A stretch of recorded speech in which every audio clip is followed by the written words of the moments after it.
Okay, good. We'll give it back to April. All right, thank you. All right, so I'm going to talk to you today a little bit about hands-on astronomy. As I said before the video, my background is actually in asteroid spectroscopy. That's what I did my undergraduate and graduate research on. But since then, I've been working at the Dudley Observatory in Schenectady doing mostly education and public outreach. Next slide, please.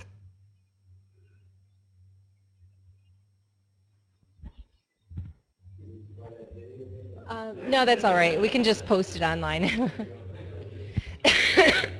All right. Ooh, okay.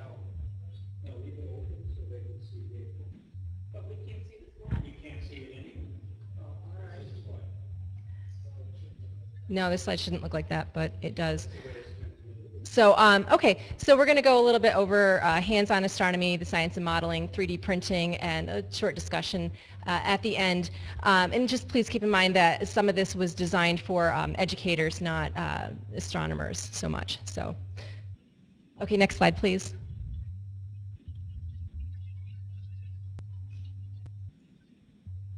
All right, so what's hands-on astronomy? So there's a lot of different ways that you can be involved in astronomy, as everybody here knows.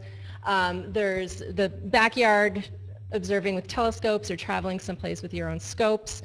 There's instrumentation. Now I have a 7-year-old daughter who actually has a mirror she's grinding, so we like to start them young in our family. I'm sorry, what? No, not yet. No, we're starting with the really basic stuff. So the slides shouldn't look like this, Steve. I'm not sure why we're having a problem with them like that.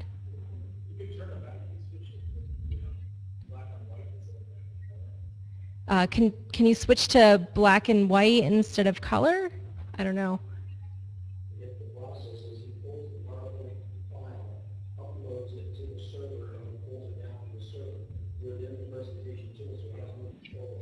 Okay.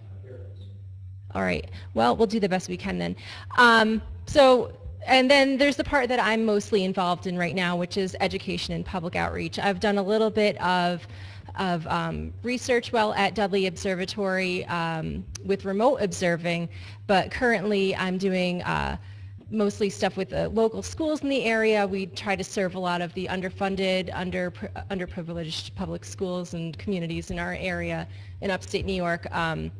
One thing that you see students doing a lot of is making their own solar system models. They might make that at home to bring in for a science project.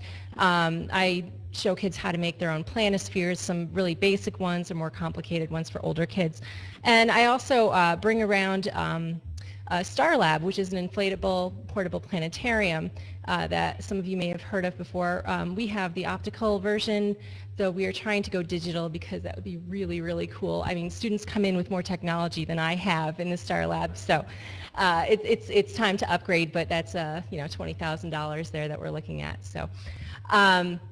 But some of the other things I do, I'll do Saturday morning programs with students. I did a series back in March where every Saturday for 2 hours I would go through a bunch of different astronomy programs.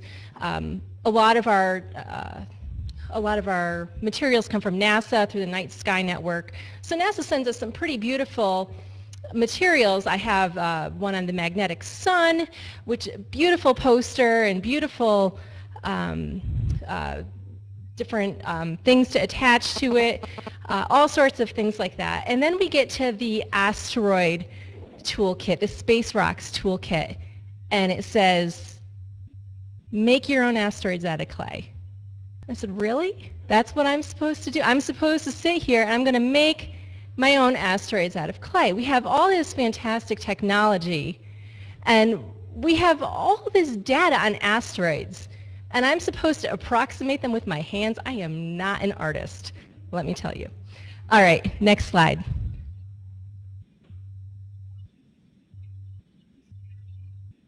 All right, so for those of you at home, you can see, hopefully on your screen, traditional clay models. Now, originally there was 10 that I had here. I think only 8 or so made it on this slide because I lost the other 2 since they were so tiny. But these are the top, the first 10 discovered asteroids in the solar system. So you'll see Ceres, which is the large one, Pallas, Vesta, and a bunch of other ones there. And for those of you here, I'll pass around my, my bucket that contains them. So here you go. So you can see some of the problems with these models here. They're painted black and various shades of gray. And with use over time, the color comes off. The color flakes right off. And there's no really good way to do this besides repainting them. So you can see it's time intensive to make these models. You do the best you can with your hands. You bake them in your oven. You paint them. You try to make craters. And in reality, they're not at all scientifically accurate. So we have people like yourselves going out there and doing this amazing science and data collection. And then you have people like me, the people doing education and public outreach, doing a terrible job of bringing this science to the public. So how can we make this better? How can we make this better? There's so much amazing technology out there. All right, next slide, please.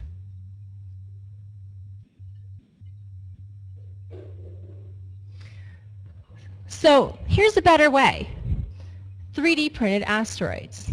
We've got these 3D printers now. Why not use them? You can mass produce these asteroids if you want. You can make any ones you want. And you can make them scientifically accurate as well. So we have these fantastic shape models we're able to create, and we can actually accurately print them. Then you can take these models, and you see pictures of them on your screen, and I'm going to pass around my models here. All right, so I'll show them. Here we've got this one here. These are all, I think it's Hertha, 135 Hertha. They're all identical, just different densities here, so I'll show all three of them off. And this is the third one right here. And these are great because it's something tangible that you can give to kids or anybody else in the public to get them interested in science, to learn more about these different techniques. So I'm going to pass these around, so just give me a second. Sure, thank you.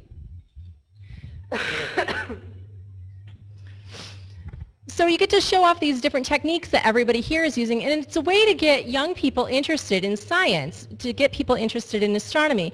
And I know that's one of the big problems that IOTA seems to be dealing with right now, is that our numbers are dropping. And so how do we change that? And I think that this would be a great way to change that. You know, anytime that there's some kind of astronomy outreach event that I go to, I can bring these asteroids with me.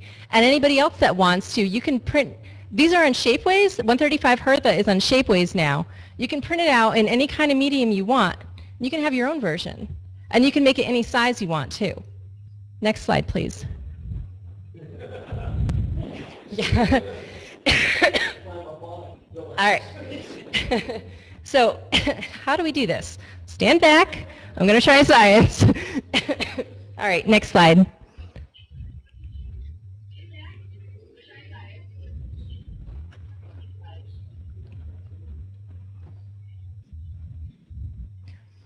All right, so how do we get from observations to objects? Now, this is the part that you guys are pretty familiar with. You go out and you do your astronomy, whether it's you do light curves, you do occultations, and from that you can do your shape model. You can use lots of different kinds of software. Some people use Canopus. I know that there's other software available as well. So after you do that, then you can do your additive manufacturing with 3D technology, and there's a lot of different options there. Next slide, please.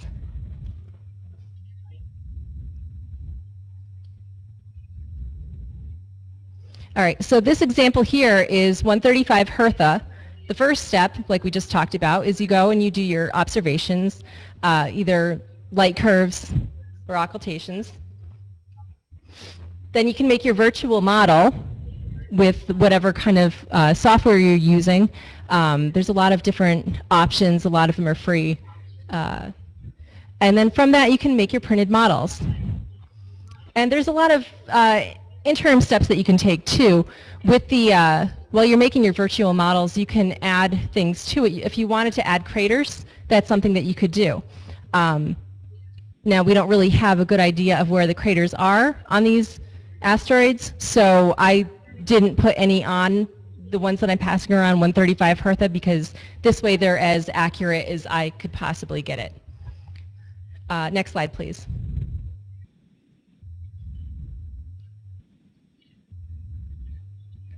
All right, so the process from digital to print. Excuse me. All right. All right, so how do we get from the scientific model to a printable format? So for those of you at home, you can't tell too well, but the ones that I'm passing around, you'll see that there's a lot of corners on these. There's a lot of facets. It doesn't have a really smooth surface. It approximates the shape using triangular facets. And that is something that you can smooth out, but with the data that I have, this is the most accurate we can make it. So if you want to make it prettier, you can, but you're going to lose some accuracy there, at least right now. And as I said a few moments ago, you can add various kinds of texturing, like cratering.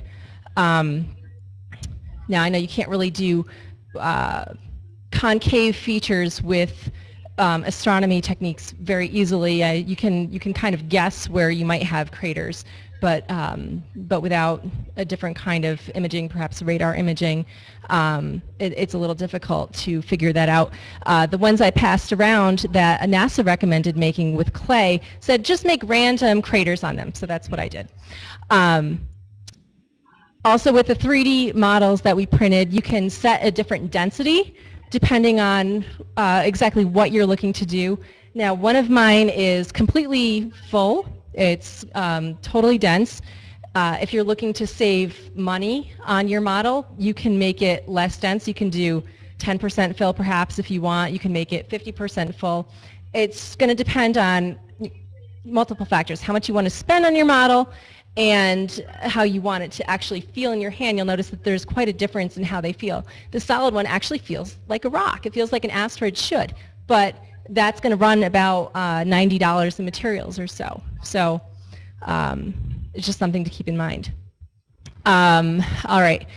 So depending on how you make your model also, you're going to have some limitations. If you don't want it too thick, if you want to have it mostly empty on the inside, you have to worry about how thick your wall is of your asteroid model. I think there's some limit. It's a couple millimeters, maybe 2-3 millimeters I think is the thinnest that you could possibly have something. Obviously it's not going to be that structurally sound, and it's not going to work too well for public outreach if you have something super thin and you're passing around. Yeah, you don't want it to just be crushed. That's actually a problem, not that I've had with asteroids, but I'm sure anybody that brings their telescope out to the public knows that you have to be careful with people. When you have a lot of people around something, eventually something might happen. So something to keep in mind, make sure that your asteroid has enough fill, otherwise you're going to have problems. All right, so how do we do this? The software, it slices the model into digital cross sections, so it'll print one section and then the next and then the next to actually create the model. There's a lot of, that's how a MakerBot works. There's different methods of doing this, however. And on the graph that you see up there, you'll see exactly what I mean by doing it in several layers there. So it slices the model, it does the first one, then the second one, third one, and eventually you get what you see up there. That's 135 Hertha actually fresh on the MakerBot printer, thanks to my friend Charles Gilman at GE. All right, next slide please.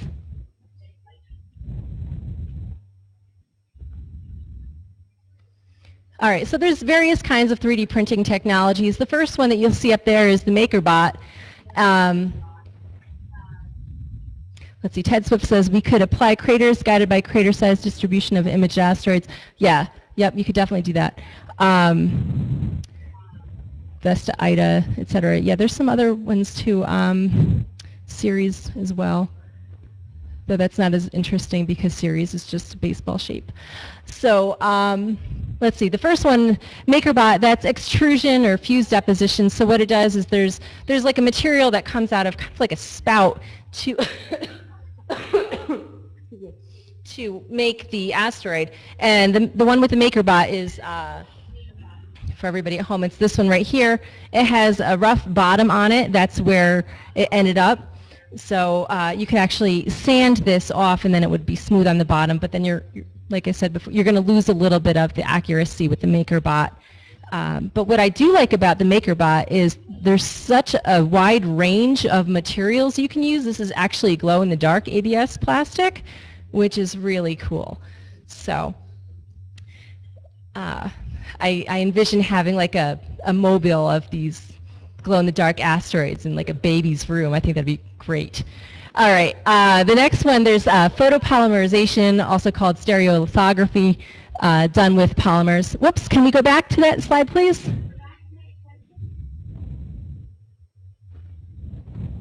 Thank you. And then lastly on this slide, we have granular materials binding. And you can do that with lots of different kinds of materials. You may have heard of sintering. That's the process where they actually bind the different materials together, and that can be done with chocolate as well. So I know some people are actually working on 3D printing with chocolate right now.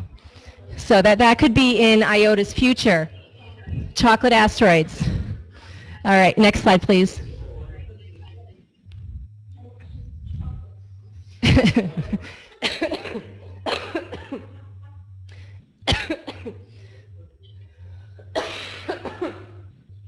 So there's lots of different options for 3D printing. One is to own your own machine, which isn't really feasible at this point. They're pretty expensive, though different institutions are starting to buy them. So there's commercial ones, and there's ones at different schools in our area. Some schools are buying them. There are, my friend works at GE, and at GE they like to just kind of keep their machines on, so he was able to print these for me. So there's a lot of different options, and you saw the Shapeways video earlier, and that's another option as well. There's many companies online that will print these different objects for you, and I actually put 135 Hertha on Shapeways, so if anybody wants to buy their own, I don't have a markup on there or anything, so you just pay for materials. You pay the company, not me. So if you want your asteroid, you can choose whatever whatever size and whatever color, whatever kind of material you want. You can buy it in ceramic too if you want, and you can get it on Shapeways. And it's really easy to upload your file. There's lots of different kinds of, they'll take object files, I believe, and several other ones as well. So if you have your own data, or if you want to grab data from the Minor Planet website, you can upload any of the data and you can print whatever asteroid out you want to.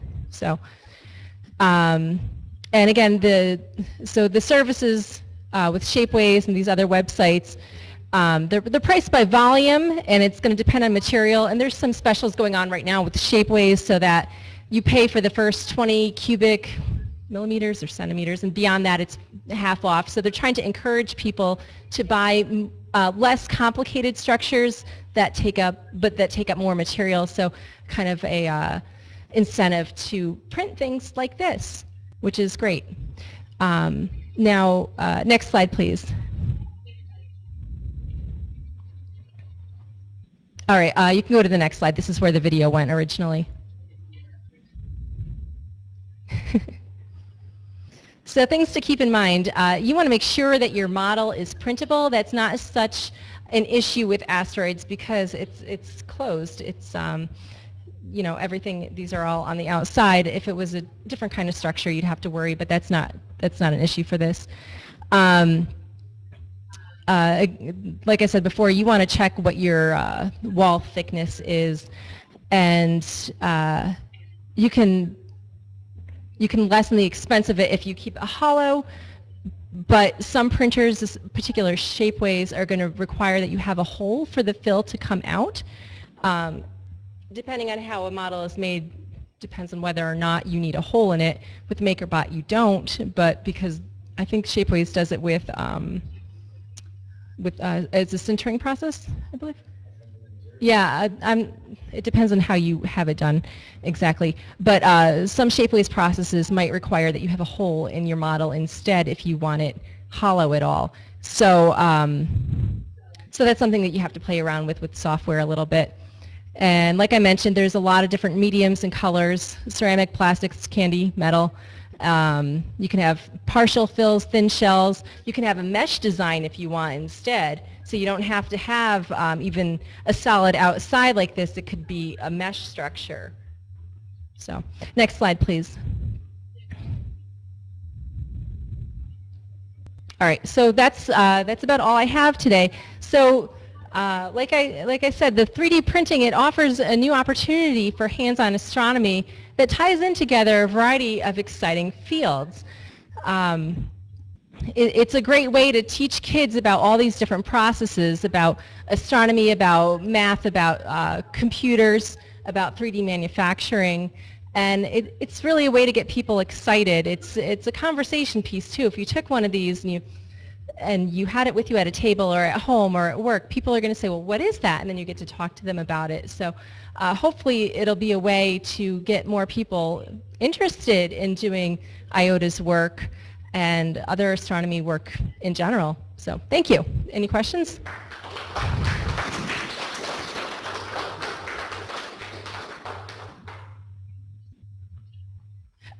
Question?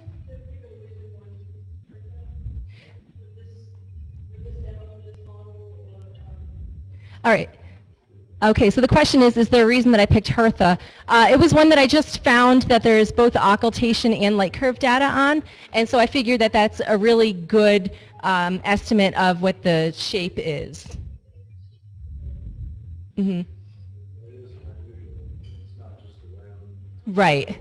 Yeah, it's a little bit of an interesting shape as well. Mm-hmm.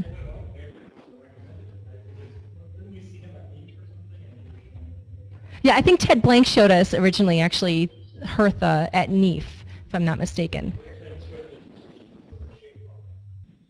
I think we went to the Dammit website. If you go to the next slide, it should list the last slide in the presentation has a link to the website with a bunch of these.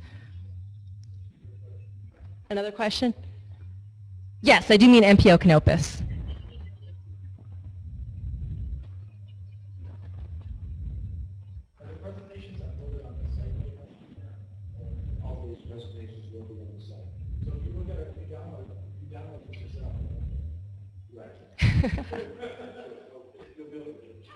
Any other questions?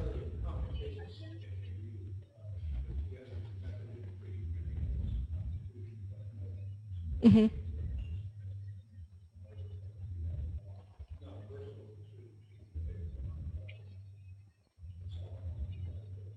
Mm-hmm. Oh, that's good to know. Yes.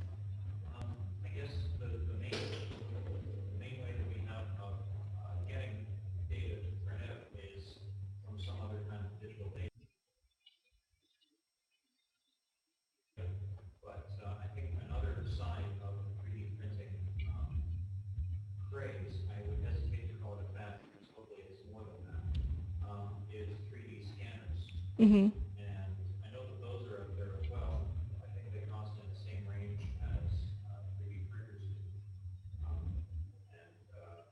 The only other one that I had is I looked one up that was running some kind of Kickstarter program that's recently finished for the Toronto area called Matterport. Yeah, I should have wanted to, I'm sorry. Okay. I hope that 3D printing is more than a fad, and obviously there's lots of options for getting printers and getting data to print out. I can't really read the links, and I need to go and research, where to get things like that. But other than getting your data off of the internet in other digital forms, there's also 3D scanners that use things like lasers and turntables to rotate an object and get a good picture of it, that then you can reproduce in real life or in a 3D environment on your computer screen. There's one local in Toronto that I don't know much about, but that's recently finished a Kickstarter called Matterform. That was that. Thanks. I guess there's some open source MakerBot ones also that run around $500, but you'd printers, but they require some fiddling. So I was watching some YouTube videos from, I believe it's called Element 14, when I started looking into some of the new small Linux computers, and they were making cases and boxes using 3D printers for those computers. And then the guy said, well, I'll make a suitcase 3D printer. So he made a suitcase 3D printer, took it to a toy fest where people build toys at home, and then he took that back home and used it to build the next one, which was 1/3 the size. And then now on the Element 14 website, I think you can buy that 3D printer from him as a kit. So the price just keeps coming down on those.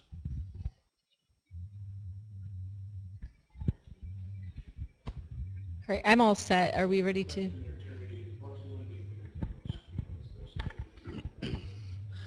Well, we will switch over to the, thank you again. Clap, clap, clap, clap, clap, clap, clap, clap, clap.